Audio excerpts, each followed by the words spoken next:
This episode of the Old Dogs REI Network is brought to you by Mino Studio.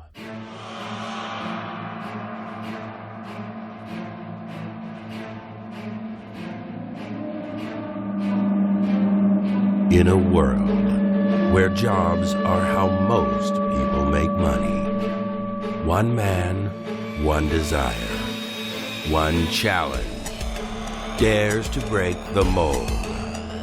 Welcome to the Old Dogs REI Network, where we don't work for money. Money works for us. Coming soon. Viewer discretion advised.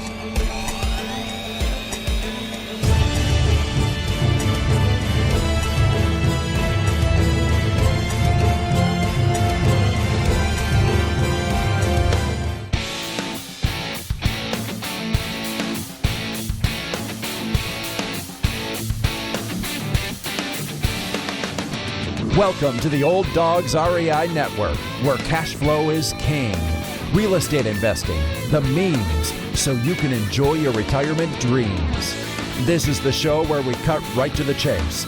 No sales pitch, no long monologues, just simple how-to real estate investing advice, so you can earn the passive income you need to enjoy your retirement today.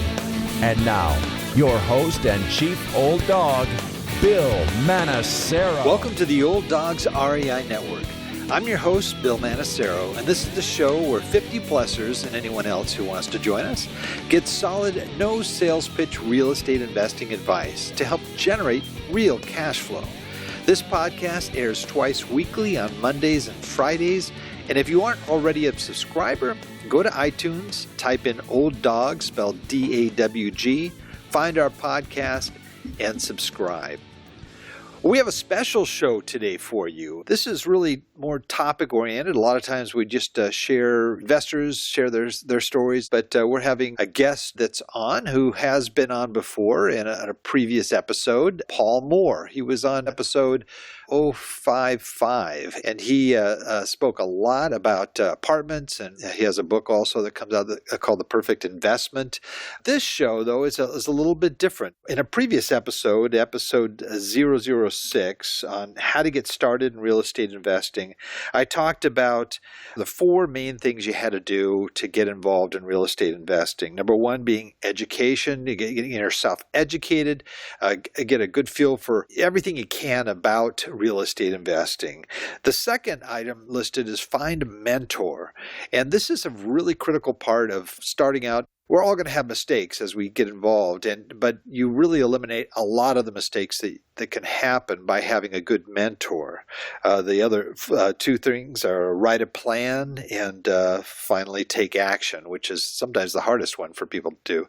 But we're going to zero in on the find a mentor part of that equation, and Paul is going to share not only his experience finding a mentor, but also being a mentor. And so I am really excited to have Paul back. He's a great guy, and I think we had one of our funnest, also most educational shows when Paul was on. So welcome to the Old Dogs REI Network, Paul. Hey, thanks, Bill. It's great to be here again. Well, it's certainly great to have you back. How's everything been going with you? It's going great. We're really enjoying this season of our lives. We got a 12.5-foot Christmas tree, actually, that we manipulate. I mean, we taught my wife into letting us put in the living room. So I feel like Chevy Chase bringing that tree home from the wilderness. Kind of bent up at the top. No, I'm sure you have the high ceiling to go with it, but how fun. Yeah. Oh, that's We haven't figured out how to get the angel on top yet, though. So if anybody has any ideas, let me know. Well, they have those cherry picker things, arms that could come into your living room and just kind of, carry a guy up there to put it on top. So, you could definitely do something like that. But right. How's the weather out there? You think you're going to have a white Christmas this year? Yeah, I don't know.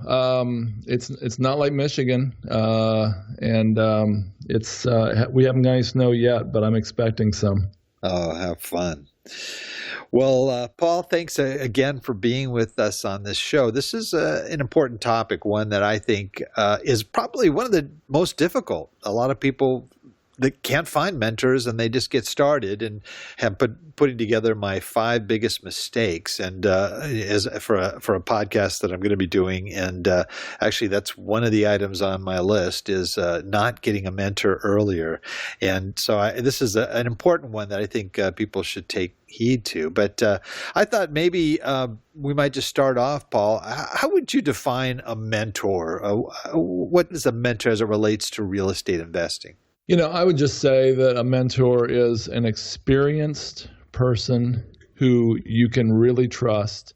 Trust not only to take care of you, but trust their business ethics, their morals, someone you want to emulate and be like. Maybe I might add to that too, that somebody that is in the area of real estate investing that is of interest to you. If you want to flip, somebody that obviously has done a lot of flips. If you want to do multifamily, somebody that's gone in that space. Right. Well, I thought that maybe we could just kind of start. I have a number of questions, but one of which I think would be real helpful for people is just to talk about yourself. You didn't start in real estate investing, but there was a certain point where you shifted and moved into that space. Maybe you could share with us how you came across finding a mentor, locating him. When did you discover the need for a mentor? Well, when I worked at Ford Motor Company in Detroit about 25 years ago, there was somebody who was just had the same entrepreneurial drive I did, but he left Ford a couple years before I did. And I saw him as a great potential mentor. So I would always stay in touch with him and say, hey, if there's anything I can do for you, let me know. Which key sentence for everyone wanting a mentor. Remember that. If there's anything I can do for you, please let me know. And he said, well, actually there is. And I began to get involved serving him. And it turned out that I was able to quit Ford Motor Company about a year later and go to work full-time, opening up a new branch office for his company. And I did that for about 5 years. We sold the company. I moved to Virginia. And when I started in real estate, I actually had a guy come to my house, and I asked him to teach my son and I how to bow hunt.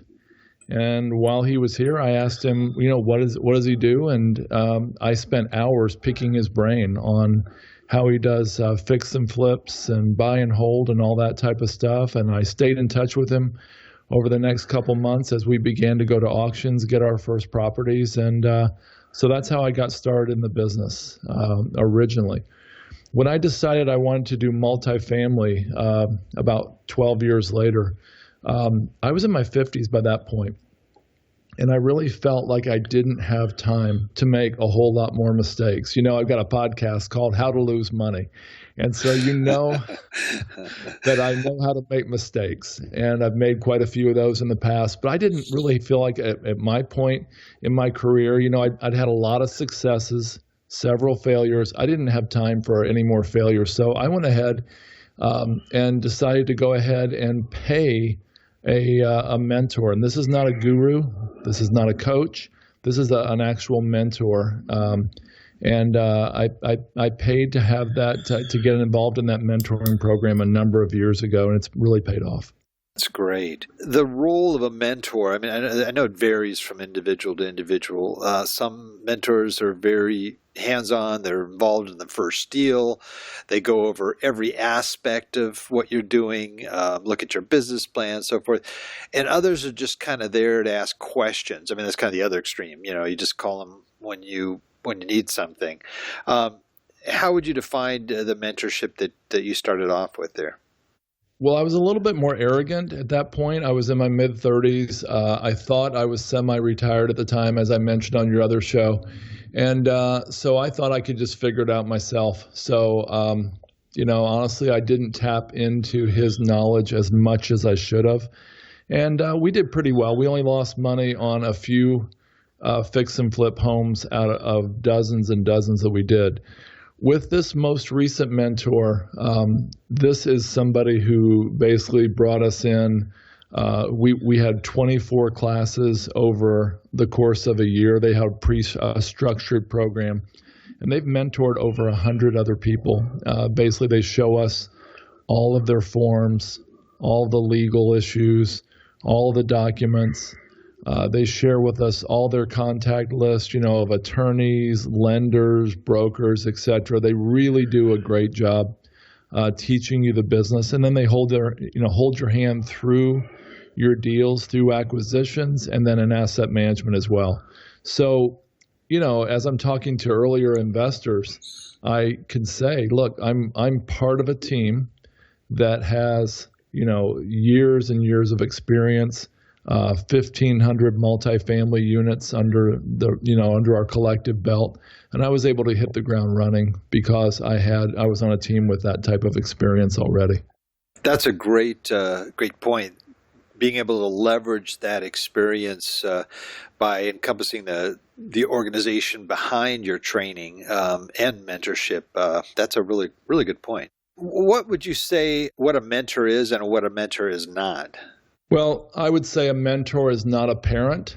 Some people are looking for a parent, and that's not what a mentor is. A mentor is not a guru, somebody who just has a predefined program, DVDs, books, lots of upsells.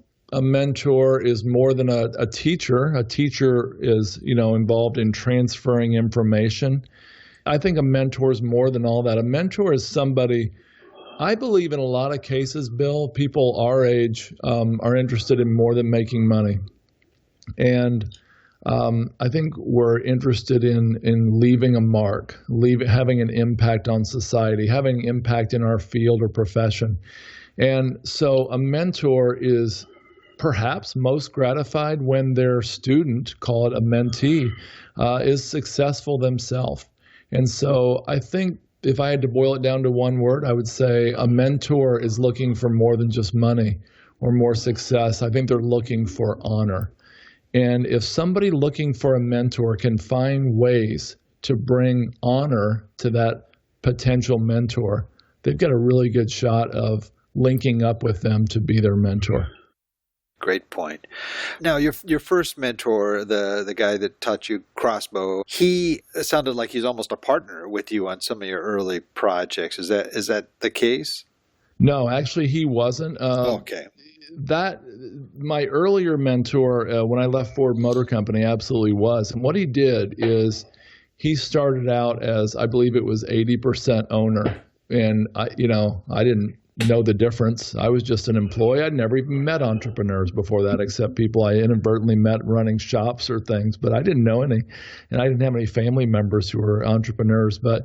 And then year over year, he took a decreasing stake as I grew in my role. So he went from 80% owner to 60% to actually 40%. And when we sold the company, a number of years later, I had 60% stake in that, which was great for me. But he also had a decreasing role over the years, and he still got a really nice paycheck. 40% of a company that sold for $2.9 million back in the mid-'90s. So it was good for him as well. Was that a formal agreement, a written agreement that you would have those percentage splits that you mentioned?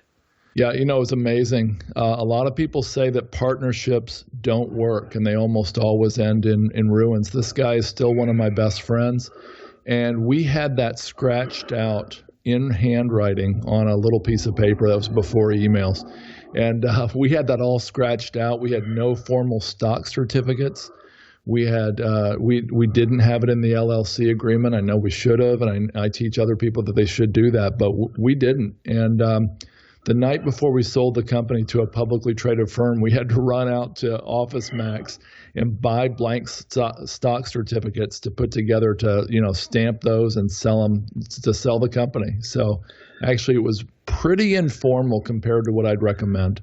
That's great. How would, just kind of looking at this in a broader perspective, when should somebody seek a mentor? Should you have something under your belt? Should be way before you get started investing? As you get started investing, I mean, when does the mentor come into the scene? I'm such a big believer, Bill, in mentorship that I believe that as soon as you're significantly interested in entering a new field, whether it's something in real estate or something else, that you should go out and find a mentor. Now, there's other ways to be mentored, though. They could be through blogs, through podcasts. There's all kinds of free information on Bigger Pockets and elsewhere that people can get access to that was, previously inaccessible. So I'd recommend that people get a mentor right away, though. How would somebody, now there's a lot of folks listening that are saying, okay, that sounds great, but really, how in the world do I go about finding a mentor? Well, as an entrepreneur, you know this. As an entrepreneur, I'm free and flexible. I have the freedom to work any 80 hours a week I want, right? And so time is my most precious commodity. And so the way to find a mentor is find somebody who's busy and successful, who needs to conserve their time or who wants to get more done in the same amount of hours.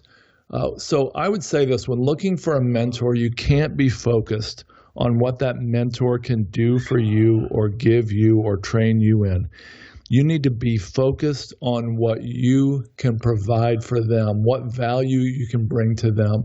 And I've got lots of stories about that. And another thing I would recommend is don't give the mentor a carrot, a supposed carrot saying, hey, when you train me, I'll bring you all kinds of deals.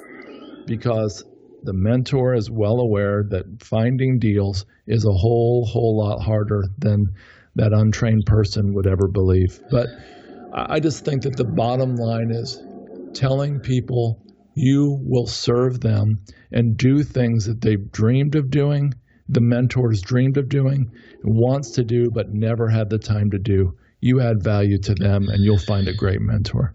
To kind of add to that, I also mentor folks as well. And a lot of times they're in different parts of the country. I can't really meet them.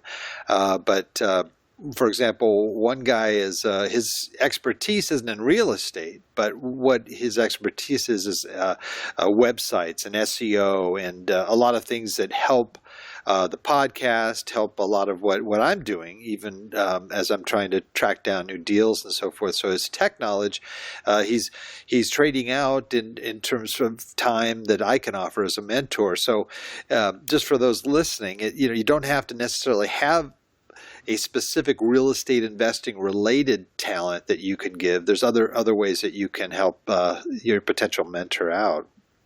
Oh, absolutely. I mean, for example, I just released a book, as you mentioned, and I would love to get that book out to more people. And, I'm on LinkedIn. You're probably on LinkedIn, but right. I don't have time to spend a lot of time on LinkedIn. I figure there are thousands of people on LinkedIn who might benefit by my book. So somebody came to me recently and they said, hey, it was a young guy who had just got back from a mission trip over the summer, and he said, I want to make you my favorite meal. If you'll come to my house, I'm going to treat you to dinner. And I said, well, what now? You want to make me a meal? He said, yeah, and I've got a proposal for you.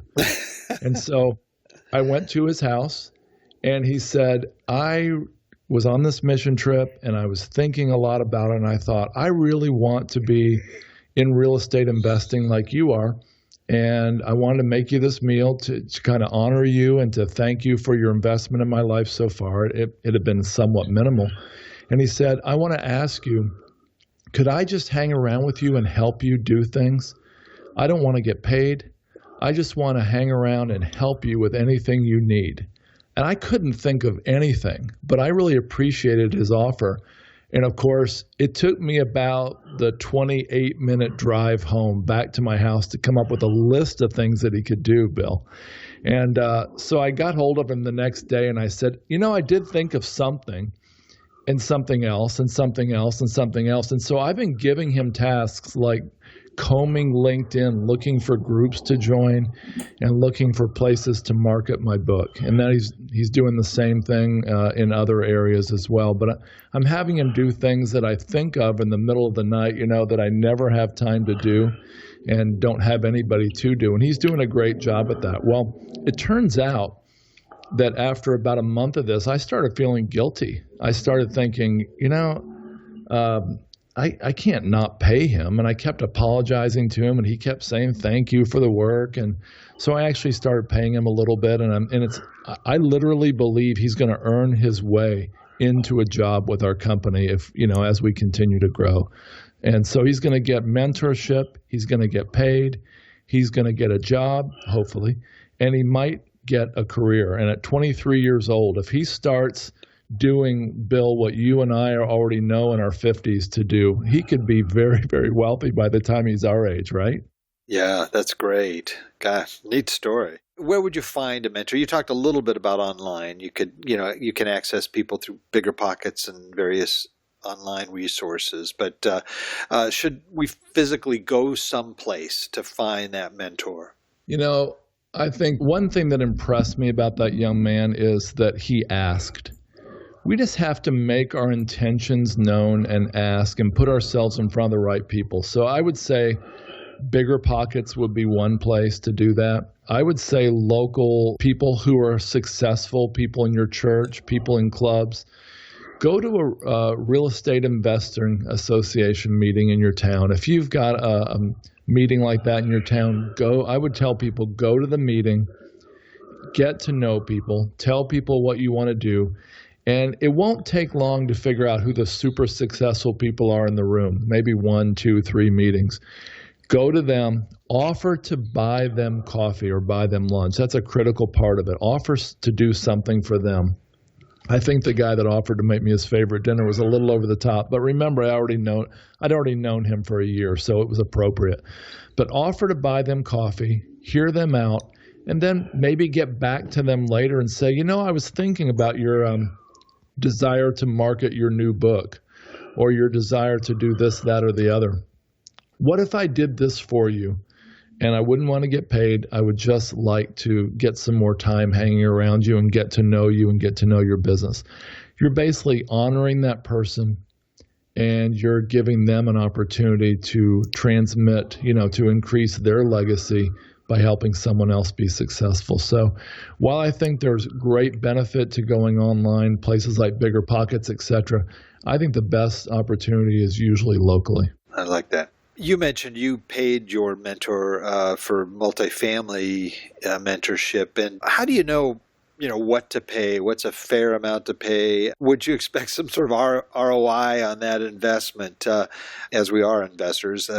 How do you assess that? I mean, I've heard of mentors that, have an hourly amount. I hear people that are paying, $50,000, $100,000 for mentors. How do you know? How do you know what to pay, and what's the best return on your investment there? Yeah. So I have a friend who went to one of those free weekend seminars, and I'm not downing those because I'm sure they're of great value to a lot of people, but he went to one of those free weekend seminars, and the next thing he knew, he was writing a check for a couple $1,000s for another weekend seminar, and then he told me about how they continued, he dropped out, but they continued to upsell his friend to the $30,000 or $40,000 level, and the guy ended up never doing any deals. He just got a lot of training. I would like to know up front, if you're going to pay for a coach or a mentor, I would like to know the whole deal. I would like to be sure that I knew if I'm going to get, drawn along with a carrot, and then continually upsold. Is that a word? Anyway, I would like to know that in advance. And one of the ways I evaluated the mentor that I went with was there was no additional charges. I mean, basically it was $25,000, and that covered 1 year of intense training, 3 on-site visits, lots of meals along the way at those visits, 3 or 4 on-site visits, and then all the forms, all the hand-holding, all the contacts, everything else forever. And so I talked to people who had been in this program for 4 years, and they were still getting all the help and assistance that they got back when they wrote their checks. So I was pretty confident in that. As far as ROI, I don't know. I think it just has to be evaluated with the based on the depth of your passion and your certainty you want to do this, and the upside opportunity. We all know that there's a lot of money to be made and a lot of wealth to be built in real estate. Now, you mentioned a little bit about how you checked out your mentor. Let's say it's not an organization, it's an individual. You could get involved with somebody that you find out later on, gee whiz, this is not a good deal. This, I don't believe in the way the guy does business or what have you. What do you recommend to people, whether they're evaluating an organization that has a formal mentoring program or an individual? In 2010, I was investing in oil and gas, and I went to a guy's office, and he told me the story. This is a guy west of Austin.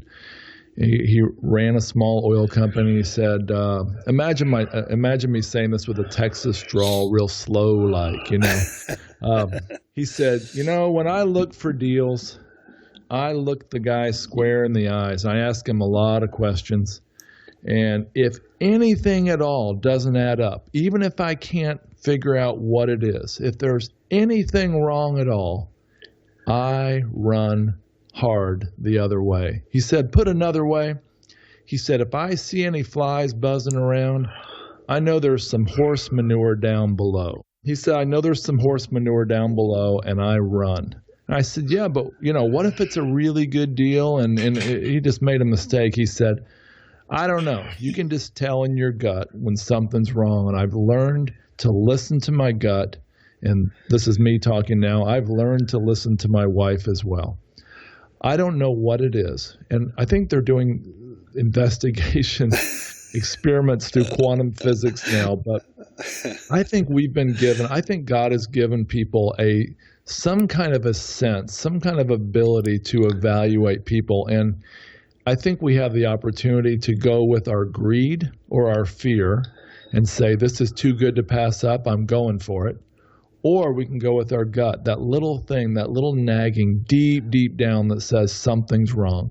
That's how I'd evaluate a deal partner. But that's also, Bill, how I'd evaluate a mentor. If somebody is saying things that sound too good to be true, they probably are. And if somebody is telling you ways they've bent the rules or got around the law, run the other way, no matter how good it sounds and no matter what kind of a beautiful home they live in or car they drive. I met a guy in Charlotte once who was telling me, this was about 1999, he lived in a McMansion, drove a beautiful car, and he was telling me how he avoided, and I would say evaded, paying taxes. This is not somebody I wanted to invest with, and I found out about a year later he was in jail for the rest of his life for evasion of taxes and other things he had done wrong. Don't do it. There's so many ways to cheat once you're an entrepreneur, to bend the rules, to start thinking things that are gray are really okay. And before you know it, you can get in big trouble. And we've all seen a lot of people who've done that. Don't be mentored by one of those people. That's great advice, and it extends, like you said, to other places too. Whether you're partnering with someone or even investors, it's an important thing to take to heart. Wow, that's great. Well, we have a sort of special treat here in that you, Paul, have been mentored and you shared that experience with us, but you also are a mentor. And I understand that one of your, as you call them, mentees, it sounds like a mentor, it's like a candy or something. Have a mentee. I think it is. But Ben Colley is there with you right now, and he is one of your mentor students, right? Yeah, he is. And I want to tell you briefly how that came about, but I won't. I'm going to let Ben tell you himself. All right, Ben. Well, welcome to the Old Dogs REI Network. Thank you, Bill. Thanks for having me. So tell us, how did you, first off, why did you decide to have a mentor? I am 23 years old, and I studied business and entrepreneurship at a university here in Virginia. I was reading a lot of business books. It was about my junior year, and pretty much all these books pointed to, people saying you have to get a mentor, no matter what type of field you want to go into, no matter what type of job or career you want to have. you have to get a mentor if you want to be successful. So at that time, I was just kind of keeping my eyes open. I was just open to new possibilities as I was, going through my schooling. So it was about March of 2014, and I was at a church service, actually, and Paul didn't go to my church, but just this one time he happened to be visiting he lived about an hour away. And, it was just one of those one-off chance meetings, and he gave me a business card. And the business card was kind of funny. It didn't really tell anything about him. It just was his name and number and maybe a P.O. box. And he said he did some real estate stuff. And at that time, I was looking into getting my real estate license. And so I put that business card in my wallet and kind of moved on. I don't think I talked to Paul for another 6 months after I got my real estate license. And I was thinking through who I'd met, and Paul's email was on that business card. And so I shot Paul an email and just said, "Hey, Paul, can we meet up? And can I come over to your house? I'd love to just ask you a few questions and get to know you a little more." So that's kind of how that started. Oh, that's great. Great story. Now, did you have those thoughts in your head that Paul was mentioning? What do I have to offer this guy? I mean, how can I help him, in exchange for his helping me learn about real estate? Yeah, so I didn't really know what it looked like to be mentored. Besides maybe meeting up once or twice, I had a very narrow view of mentorship. I was 21, 22 at the time, and I thought maybe, I'll ask them these questions I have, and maybe that'll be it. And so after meeting with him and just getting to know him a little more, asking him some questions, advice, I just kind of followed up with him later, and I didn't really know what could come out of it. So no, I did not have a good mindset about even working with them or doing things for him, because no one had ever explained, the concepts that Paul was just mentioning earlier in the show. Now, that was a few years back. Have you went ahead and purchased a real estate since you've been mentoring with him? Or are you preparing for that still at this point? Yes. So I got my real estate license when I was in school doing 18 credit hours, and I only did one transaction before I started working for Paul with the multifamily company.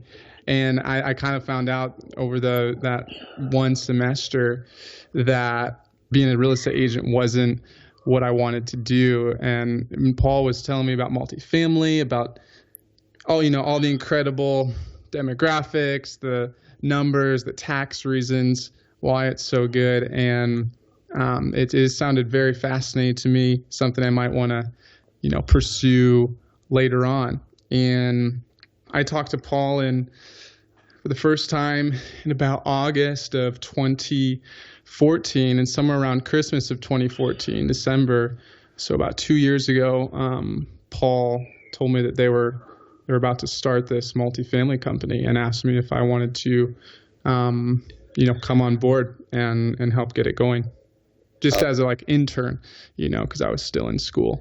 And tell me what kind of things you did starting out with him. Basically, a lot of the ground floor things. So getting all of the legal things set up, the LLC. I actually did that with Paul's help. I also did the, website, ground floor stuff, working with the web designer, got all of our collateral information in place. Because we were taking a lot of the documents and processes from the mentorship company. And so we had to, take all of that stuff, all of the deal documents, all of the, info sheets, and make it all into, our branding, business cards, all of that.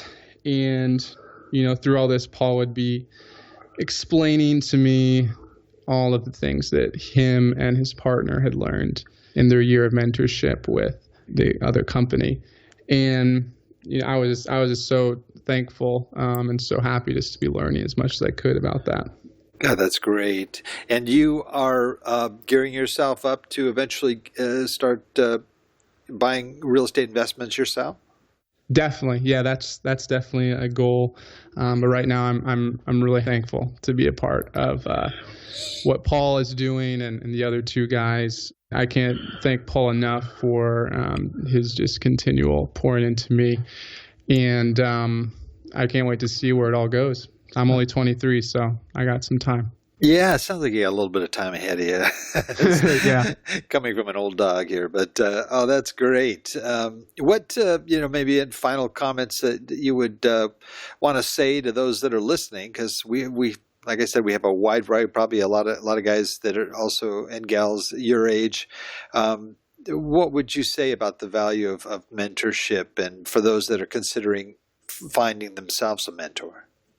Yeah, I would say do whatever you have to do to get a mentor, no matter what that takes, no matter what that looks like, and do whatever you're doing selflessly. Do not try to manipulate or do something just to get something in return. Just do it out of the goodness of your heart and out of a genuine desire to learn about the industry or the career path that you're interested in. And the law of reciprocity is real. And I know a lot of people probably know that, but I've seen that played out in my life time and time again. That's great. Well, thank you so much, Ben. That's been very helpful and really added a different perspective on the idea of finding a mentor. I appreciate that.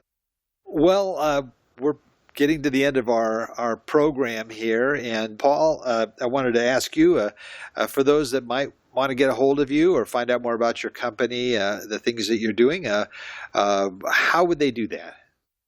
They can get hold of me through our website, which is wellingscapital.com. That's WELLINGS, capital, CAPITAL.com. They can find my book, The Perfect Investment, on Amazon, and they can reach out to me directly, paul@wellingscapital.com. And though he didn't mention, I wanted to mention that one of the things that really impressed me about Ben is in the 2 or 3 first meetings we had way back when he was just asking for advice, 2.5 years ago, I think it was, he wrote me thank you cards, handwritten thank you cards. And I thought, now there's something you don't see very often. Nobody does that anymore. That's awesome. Yeah, it wasn't an email. It wasn't a text or an Instagram. It wasn't on Facebook or anything like that. That was a joke for the old dogs. But anyway, it was a handwritten thank you card, and I thought that was just really, really impressive, and it told me a lot about his character. Well, that's neat. That's neat hearing from your perspective too, as somebody approaches a mentor.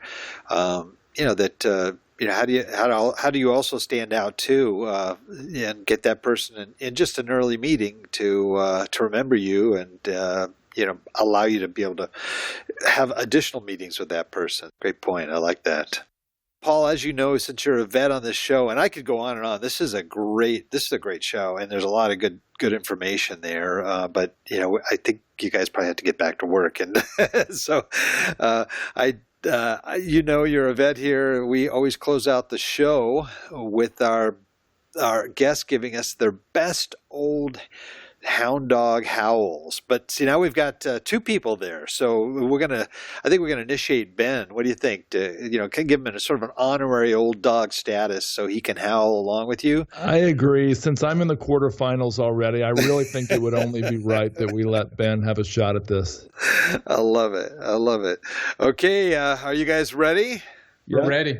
Do you need a cup of water or anything, or you're good? Okay. Yeah, we're good to go. All right, here we go. Go ahead, you guys. Give it your best shot.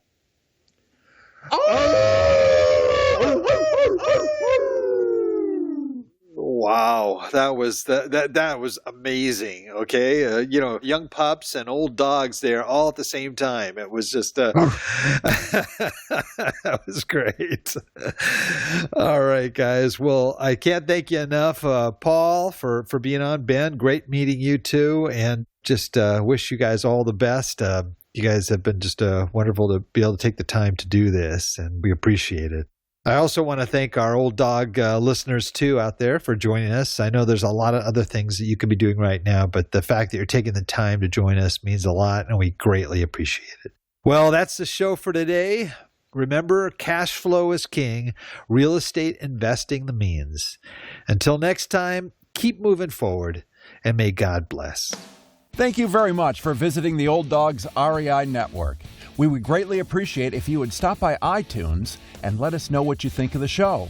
We would love if you could subscribe to the podcast, give us a 5-star rating, and write a review. The more ratings and reviews we receive, the more visible the podcast will be to others. Thank you.